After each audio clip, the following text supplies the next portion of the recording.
Bonjour à toutes, bonjour à tous, bienvenue dans l'émission, comme toujours, vous le savez, une émission consacrée au patrimoine immatériel, au savoir-faire d'hier et d'aujourd'hui. Et mesdames et messieurs, aujourd'hui, on va parler traditions populaires et des Noëls de Poitou-Vendée avec Michel Gauthier de la Soulaire.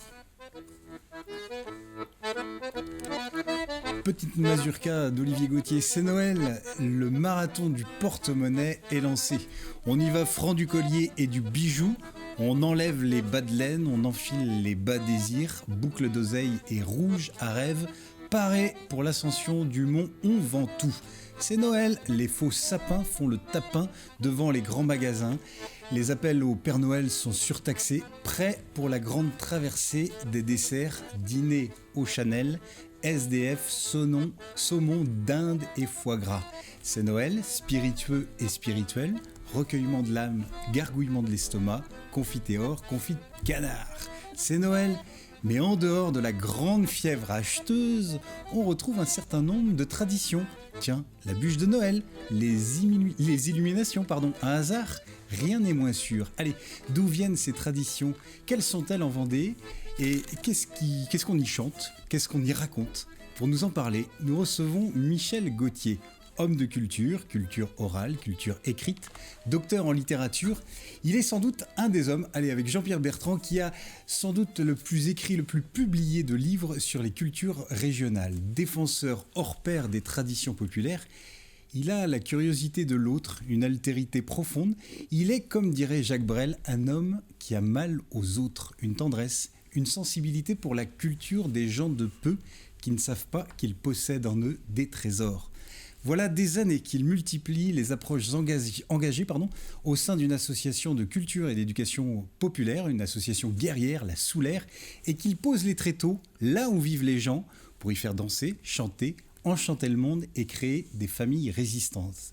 Amoureux de la langue poitevine, c'est certain, il a le parlange au cœur et au corps. Il aime les mots, il les prend par la racine, les mots métèques, adjectifs errants et passé grec, les mots latins, baratins, les mots débarqués, sans papier, adjectifs pas qualifiés, les mots d'usage parqués dans des champs lexicaux avec grammaire maternelle et mots des drôles, des mots tout droit sortis du bled et du dico, des mots que l'on confie à la police, Times New Roman, Calibri, avant de les mettre sur papier, par ici, Lazerty, et de les loger dans un livre de grammaire du Poitevin. Michel, regarde, écoute, entends comme les langues se mêlent et s'entremêlent, ces mots billettes qui, pour avancer, carburent au mélange. Aimons les mots, leur compagnie. Eh bien, Michel Gauthier, on est très heureux de vous recevoir dans cette émission, de vous avoir en notre compagnie et de vous recevoir sur cette chaîne. Et je dois dire que je suis heureux de faire de la télé, parce que j'ai l'impression de profiter d'un moment privilégié, d'avoir deux défenseurs hors pair des cultures traditionnelles, certes dans des boutiques différentes, mais ce qui vous rassemble, me semble-t-il, c'est la passion des traditions et des savoir-faire populaires. Soyez le bienvenu, Michel. Bonjour. Bonjour. Je pense qu'avec Jean-Pierre et d'autres, nous partageons la même passion, en fait. Oui. Et bon, aujourd'hui, ce qui nous préoccupe, c'est Now. C'est Now. Now. Alors, avant d'entamer le sujet, on les présente, donc Jean-Pierre Pouvreau et Jean-Pierre Bertrand, que vous connaissez. Jean-Pierre Pouvreau du Poucton, il sera question de foie gras, j'ai l'impression. De pâté gras. De pâté gras. Nos pâtailles. Oui, de pâté gras. Non, mais je raconterai l'histoire, comment faire son foie gras pour Noël. Très bien. Voilà, c'est une recette simplissime. Eh bien, on entendra ça dans un instant. Et Jean-Pierre Bertrand? Moi, C'est vacances? je me suis débrouillé pour avoir un cadeau de Noël. Ah, Et en fait, c'est Michel qui amène une archive d'accord. qu'on entendra tout à l'heure. C'est Michel qui nous offre. Eh ben, c'est gentil. Voilà. Alors, Michel, avant de parler peut-être du spectacle et des chants de Now, quelques mots sur la Soulaire, sur votre parcours. La Soulaire, c'est une association loi 1901 Oui. Qui a été créée en 1982 et qui a bénéficié dès le départ d'une convention avec la ville de La Roche-sur-Yon. Oui. Il y a eu quelques changements de majorité depuis 1982, mais il se trouve que la majorité actuelle continue de soutenir notre projet. Donc on vous retrouve à Moulin-Sec, à La Roche. Et voilà, on peut venir à Moulin-Sec. Alors en ce moment, C'est un malheureusement, peu compliqué, voilà, on est un peu confiné, quoi. Ouais. Mais on espère que des jours meilleurs arriveront. On l'espère, on a l'espoir. peut-être pour Noël, sait-on Allez, jamais. ce serait bien, ce serait un beau cadeau. Ce serait un beau cadeau. Alors Michel, parlez-nous des chants de naux et de cette tradition. Les chants de naux, alors ça se situe dans un contexte à la fois historique et culturel. Hein.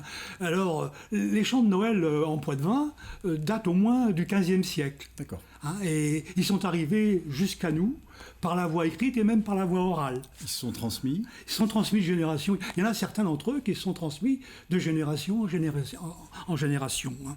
Et alors, ça se situe dans le cadre d'une fête solsticiale, en fait. Hein. C'est le solstice d'hiver. Oui. Le 25, on n'en est pas loin. Non, on n'est pas très loin. Oui. Hein. Et je vais vous dire un dicton que j'ai recueilli avec mes élèves à la chapelle Palot.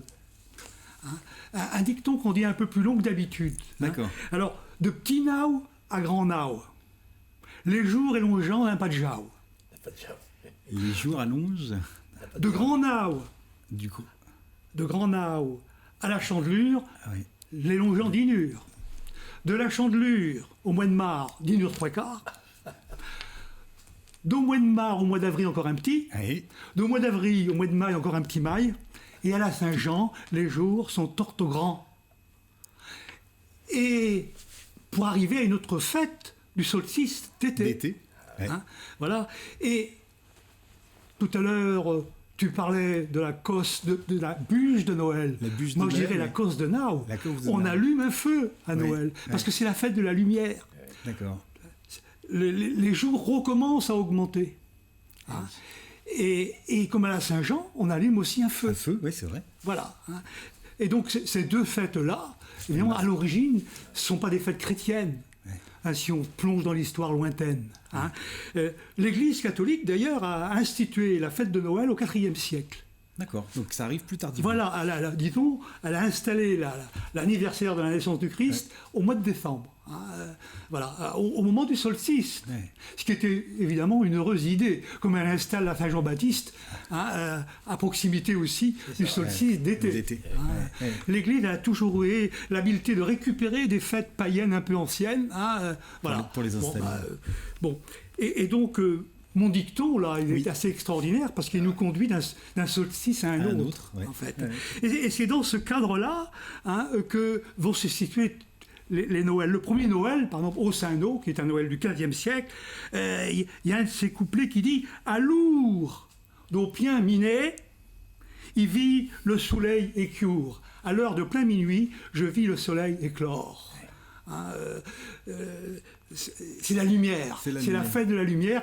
Et tu parlais tout à l'heure d'illumination, ben effectivement, sans trop le savoir, les gens qui illuminent les villes continuent à accomplir un rite extrêmement ancien. Finalement, qui est ancestral. Oui, qui est ancestral. Souvent les rites qu'on accomplit, on le fait sans trop savoir pourquoi on les accomplit, mais on les accomplit. Et du coup, je pense, je change de sujet, mais la soulaire, le nom de la soulaire, ça a aussi ça a un lien avec ce soleil. Eh ben oui, parce que ça veut dire l'endroit du ciel où se trouve le soleil, et où on observe le soleil pour savoir quel temps il fera. D'accord. Et c'est souvent le matin. Ah d'accord, ou le soir. Ou le soir. Okay. Donc il y a d'autres endroits que la soleil revenir, le soleil levant, puis d'autres endroits que le soleil couchant. Mais en fait, c'est l'endroit du ciel où on observe le soleil pour savoir quel temps il fera, soit dans la journée, soit le lendemain. Hein. Et donc, au Saint-Nau, c'est le premier des Noëls que nous chantons quand nous avons le plaisir de chanter Noël dans les églises. Hein, Alors, on retrouve quoi? On retrouve un accordéon, une flûte. Il y a des instruments de musique, puis il y a des chanteurs et des chanteuses. Et des chanteuses. Hein, voilà. Donc, au Saint-Nau, c'est le plus ancien. Figurez-vous que Rabelais, dans le Quart-Livre, on parle de ce Saint-Nau. Il fait allusion. Ça veut dire qu'il était très célèbre, ce Noël, au XVe, XVIe siècle. Oui, frère Jean d'Auzentomur. Hein. Les noms spécialistes des dentomeurs. Mais non, d'Auzentomur, qui est un mot bien de chez nous. Ça sonne pas quand même pas de la même façon. Frère Jean entonne ce Noël pour encourager les marins à lever la voile. Hein, voilà. Hein. Pour ceux qui sont partis des sables de jour, là, ça peut être. Par exemple. Hein. Et donc, dans ce Noël, on parle de danse, de musique, de joie. Hein. Il n'y a que Joseph qui est souvent assez mal traité dans les Noëls traditionnels, parce que ces Noëls, en fait, c'est pas des cantiques. Hein. C'est des chansons populaires. C'est vrai. Hein. Et donc, parfois même satirique. Donc on se moque un peu Ah oui, c'est comique. Hein. Oui, il y a de l'humour. Il y a de l'humour et en même temps une satire sociale qu'on va voir parfois. Oui, parfois, voilà. Et donc, Joseph, qu'est-ce que le fait Joseph, il tient la chandelle, vous comprenez. Oui, le pauvre. Et oui, voilà. Et puis, il y a dans ce Noël une prière des pauvres, parce que Jésus naît pauvre au milieu des pauvres. Et les clercs, en fait, qui écrivent ce Noël, parce qu'ils savent écrire et lire, ils utilisent la langue de ceux qui sont en bas de l'échelle sociale, quoi. Ah oui. Les paysans, les bergers, qui parlent de même entre eux. Et donc ils utilisent le voilà. Disons que l'utilisation de la langue régionale rentre dans un plan là noélique, si on peut dire. Et donc, ce Noël le dit, tant qu'il met fin à la guerre, tire-nous de la misère, de la taille et de la sao. Ah oui, la taille, c'est les impôts. L'impôt, ouais. Et la sao, c'est la gabelle, c'est le sel. Oui. On voit des accents comme ça. C'est des thématiques déjà qui sont très donc ce prégnantes. premier Noël du 15e. Après, bon, faut que je continue un petit peu quand même. Vous avez le Noël or vous trémoussez, pasteur de Judée, par exemple, qui est un Noël un peu cocardier, lui, voyez-vous. S'il fut à Poitiers, si Jésus était né à Poitiers, pourquoi pas, vrai Dieu de nature, vrai Dieu de nature, ou en nos quartiers, Luçon et Bressuire, il eût eu un bel hosto, une belle maison. Nolé, nolé, no, le refrain. Où il fut venu de belles bourgeoises, et s'y eût augu prunes et framboises. Au mois de décembre, c'est un peu... 20 Talmondais en tonneau. Si vous allez à Talmont, on a tonneau d'eau bon. Ça dit en passant. Je pense. J'en bois de temps en temps. Vous voyez, donc là, c'est un peu cocardier, quoi. C'est-à-dire qu'on parle du pays, quoi. On vante même les produits locaux, voyez-vous. Voilà pour ce Noël. Un autre Noël, laissez paître vos bêtes. Oui. Qui se chante sur le même air que Venez divin Messie. Je ne sais pas si vous l'avez dans les oreilles. Ce jeune homme est un peu jeune homme peut-être pour se souvenir de ce genre de choses. Mais Venez divin Messie, ça va vous parler un peu. Bon, voilà. Donc je ne vous ferai pas chanter. C'est sur cet air-là qu'il se chante. Et c'est un Noël, alors là, très familier aussi. C'est un Noël du 16e, du début 16e. Et là, avant d'aller pour aller jusqu'à la crèche, on se met à danser. Et on forme des couples de danseurs. On les apparage même, comme on vous dirait chez nous. Voilà. Nous dîmes tous une chanson, les autres en vinrent au son. Or, su dansons, prends un lison, je prendrai Guillemette. Celui qui mène le jeu, là, il se sert d'abord. Margot, tu prendras Gros Guillot. C'est très qui prendra Péronnel, ce sera Falbeau. Alors, on organise la danse, on forme les couples. Ça, c'est le début 16e. La contre-réforme n'est pas encore passée par là, parce qu'en Poitou, particulièrement, il y aura une contre-réforme très vive au XVIIe siècle, et où on va interdire la danse. C'est ça, carrément. En fait, il y a des témoignages écrits, ce Noël qui est aux 3/4 en français, pour dire qu'il se chantait dans les églises. Oui, c'est ça. Qu'on dansait sur le parvis de l'église, et que là, ce Noël en question, on dansait aussi dans les granges. Et c'est le curé qui payait la chandelle. C'est quand même pas mal. Mais au XVIIe siècle, les curés ne paieront plus la chandelle. Ils auront même pour mission d'interdire. Voilà. Alors, vous avez un autre Noël, Hatchet Grand Fight. Oui, puis après, peut-être qu'on verra on peut peut-être voir la vidéo maintenant. Si on veut. Encore un j'aurais voulu en dire très rapidement parce que je vois que... Hatchet Grand Fight, alors c'est un Noël païen, lui. D'accord. C'est un Noël païen parce que il nous dit qu'on mange de la foisse, de la galette, qu'on boit du vin nouveau avec de la Champagne. Voilà, il y a tout. Et puis alors, évidemment, ça nous rappelle aussi des rites qu'on accomplissait. Moi, à la chaise du vicomte, il y a une grand-mère qui m'a dit, ce qu'ils disaient, les now pour les pipoulets, now pour les pigorets, on faisait bourtonner la cosse. Beurtounel. De Bertiquion. De Bertiquion. Et mais que l'avait de Bertiquion, mais qu'elle aurait de petits poulets. Voilà. Ah ouais. Il y avait des... Et donc ce Noël, il parle de tout ça, quoi. Voilà. Mais il parle du pain béni aussi, de Tirfougeot, de la cosse de Nau, qui est très bon. La cosse de Nau, c'est très bon, chauffer la cosse de Nau contre le rhume. Ah bon? Et peut-être contre d'autres virus qu'on connaît. C'est pour ça qu'on pourrait encourager... d'être masqué finalement. On pourrait encourager le monde peut-être à allumer la cause de Nau, je t'en aille. On savait que ça servirait à quelque chose. On peut servir à quelque chose. Enfin, Michel, vous tenez le vaccin. Et puis alors, il y en a un autre Noël, là, Do Xiao pour donner la lune, qui débute très très bien, qui est très poétique. Do Xiao pour donner la lune, le faille de Dé et 20 Ju. Le Fils de Dieu est venu. Dans une grange commune d'une verge, les Nachu. L'âne et le bulle en Kunoju, les pauvres bêtes. Eh bien, ce Noël nous fait rentrer dans le mystère quand même, dans le mystère évangélique. Chou qui avait fait sa mère, naquit sans père mortaux. Celui qui avait fait sa mère, naquit sans père mortel. Celui qui avait fait sa mère. Il faut ces choses-là sont rudes, il faut pour les comprendre avoir fait des études. Il faut être un grand théologien. Mais donc c'est Noël aborde aussi ça. Vous voyez, et sa mère totentaire, qui est une traduction amusante de integra, c'est-à-dire elle est vierge quoi. Totentaire. Et sa mère totentaire l'enfantit. Vous voyez donc le langage extrêmement simple de ces Noël, et carrément familier, quoi, presque irrévérencieux.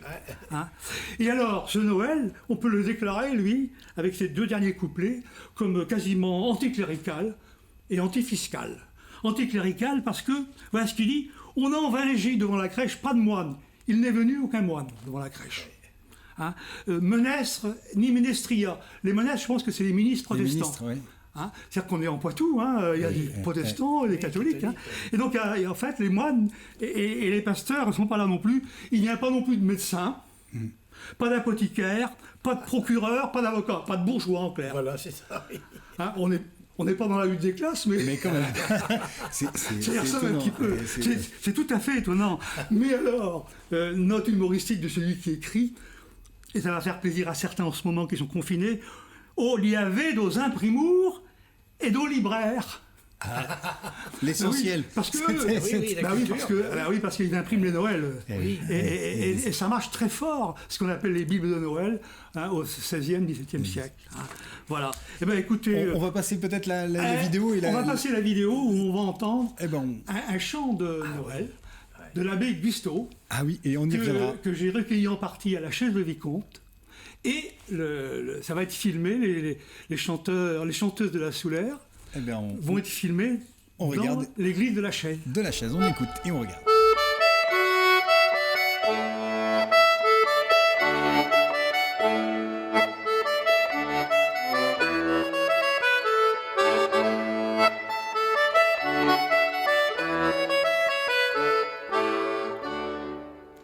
Perroquia chaton chalumia, perroquia chaton chalumia, piante michi tesania et en vin au canou.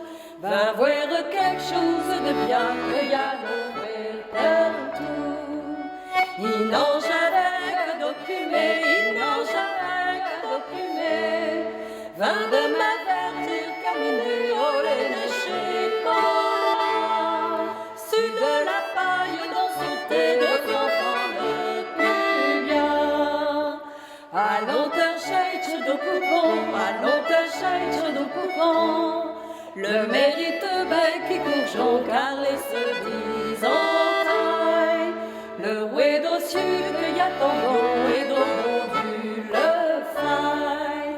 C'est chants rendus tout de permeil, c'est chants rendus tout de permeil. Per la bisaille, per la verreille, per chauffer ses draps, per buffet sans fût, per tirer de l'effrancé, c'est ya. Ah, cette langue qui chante, c'est vraiment un moment très agréable qui donne envie de voir le spectacle puisqu'il existe aussi en CD et puis on peut le voir en live. Vous parliez tout à l'heure de thèmes comme la pauvreté, l'impôt. C'est des thèmes qu'on retrouve chez l'abbé Gustau ? On retrouve un peu tout cela. Disons que l'abbé Gustau, quand même, lui, il a à cœur quand même l'enseignement de ses ouailles. C'est un curé. C'est un curé. Hein, c'est pas un clerc entre guillemets seulement, comme les autres Noël. Lui, c'est un curé. Donc il est en charge de paroissiens. Donc il veut leur expliquer des choses, quoi. Et alors, mais ça n'empêche pas quand même que de temps en temps, on peut dire que c'est un curé engagé aussi du côté des pauvres. Hein. Et alors, le Noël que nous avons entendu là, c'est un des plus connus. Même de tout le répertoire de Noël en Vendée. Hein. C'est un des plus connus qui s'est transmis dans la tradition orale, que j'ai recueilli et donc à la chaise de Vicomte. Hein. Perrault, cherche ton chalumia. Perrault, donc cherche ta flûte, ton instrument de musique. Hein. Plante Michi tous tes agneaux, laisse-moi là tous tes agneaux, et t'en vins au nous, viens avec nous. Viens voir quelque chose de bien, que allons vers Tortou. Viens voir quelque chose de beau, que nous allons voir tous. Hein. Et alors là encore, il y a la simplicité, une sorte de familiarité. Séchons rendus tous nos promailles. Soyons rendus parmi les tout premiers, pour le bisaï, hein, pour la doraille, pour chauffaille c'est drapia. Alors c'est drapia, c'est l'ange. C'est l'ange, oui. C'est pas c'est drapeau, hein, c'est l'ange. C'est bien c'est drapeau aussi, mais dans la langue régionale. Hein. C'est l'ange. Pour buffet, ils sont fûts. Hein. Pour accomplir en fait des gestes du quotidien, hein, pour tirer de l'ève en ses seillas, hein, pour puiser de l'eau dans ses seaux. Hein, voilà. Mais alors, il faut savoir que ce Noël-là, c'est un Noël qui est paru en 1742, mais avant, il avait écrit une autre version sur ce thème. À peu près, ça commence à peu près pareil, sauf qu'il y a quelques couplets là-dedans qui ont entraîné que ce Noël disparaisse des éditions suivantes. Ça veut dire que et par exemple, il fait intervenir un certain Millefleur. Millefleur, ça tranche complètement avec l'onomastique noélique, quoi. On n'est pas un gars de chez nous, Millefleur. Et c'est pourtant un gars de chez nous, mais c'est son nom de laquais, parce que c'était un laquais. Alors voilà ce qu'il dit, lui. Ce que lui fait dire François Gustau. Je crée ma... Alors il a cette parler français. Je crée ma... Que pour chez Groujean... Alors les Groujean, c'est Jésus, Joseph et Marie. Je crée ma que pour chez Groujean, on ne faut point de compliments. Fait pour Jean comme entre nous. Yéta, laquais, ma, l'en riant après comme d'au fou. C'est-à-dire qu'il se moque de nous. Là, on voit bien la différence de classe sociale hein, qui se traduit par la langue. Et lui, il a l'expérience de ça. Hein. Alors, évidemment, je pourrais, évidemment, si on avait plus de temps, faire la comparaison plus longue, mais ce Noël va disparaître à des éditions qui vont suivre. Ce sera censuré, non? Alors, est-ce que c'est une censure? Est-ce que c'est de l'autre? Je crois plutôt qu'il s'agit plutôt d'autocensure.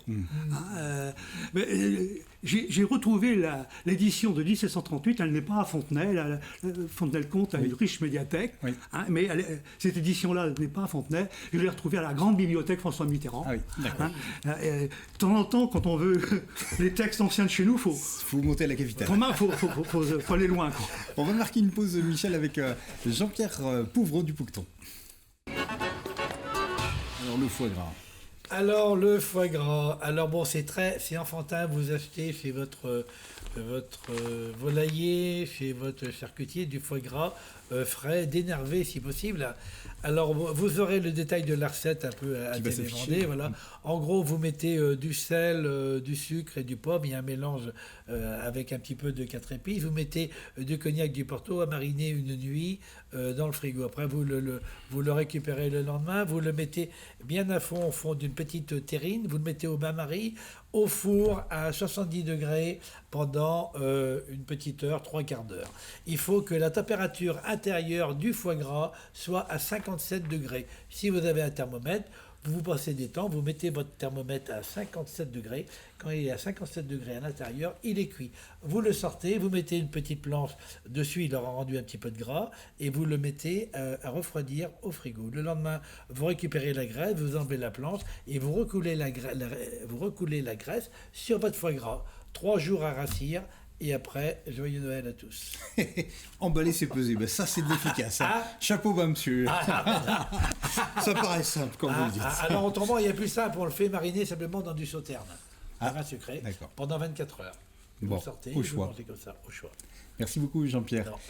Michel, il nous reste à peine 30 secondes. Peut-être revenir sur ce François Gusteau. C'était un éveilleur de conscience, finalement. Absolument. Il y a un Noël dont j'aurais bien voulu parler. Ben oui, le temps va nous manquer. C'est le Noël, que dites-vous, Berger, que dites-vous, Berger. C'est un Noël, en fait, qui nous présente un Matelin qui, lui, est raciste. C'est un Noël écrit à l'occasion de la venue des mages. Alors les mages le sont nègres comme de la scie. Ils sont noirs comme de la suie. Donc ils viennent forcément du diable. Et Perrault leur explique, Perrault qui est évidemment Gusteau, Coledo faille de Dieu comme ta piment. Voilà. C'est assez incroyable que ce petit curé de campagne, vers 1738, se prononce contre la traite des Noirs, en fait, indirectement. Un homme en avance sur son temps. Qui passe par les ports de La Rochelle, et Douai, et dont il est curé, dépend de l'évêché de La Rochelle, à ce moment-là. Il a fait même son grand séminaire à La Rochelle. Donc, la traite des Noirs qui passe par La Rochelle et par Nantes. Quoi. Et donc, ce Noël-là aussi va être auto-censuré ou censuré, va disparaître des recueils qui vont suivre. Un homme en avance sur son temps, absolument. Sans doute. Peut-être un curé des Lumières. Allez savoir. Eh oui. Peut-être c'est là-dessus qu'on va rester, Michel. Merci beaucoup. Ça nous met en appétit pour la suite et on peut retrouver sur un disque et sur un ouvrage. Les chants de Noël, ce CD qui peut faire qu'on peut trouver à la Soulaire avec les contacts. De même deux petits ouvrages là qui peuvent sur faire les Noël et sur la misère nos paysans au sujet de Manjour de Gusteau et nos apprentis Manjour. Qui est un long dialogue de 500 vers écrit par François Gusteau. Voilà une belle idée de cadeau. Merci beaucoup, Michel. Joyeuses fêtes. Atchie fête. Atchie fête. Merci les Jean-Pierre. Joyeux Noël à vous. Et puis, à bientôt. À bientôt, atchie fête. À bientôt.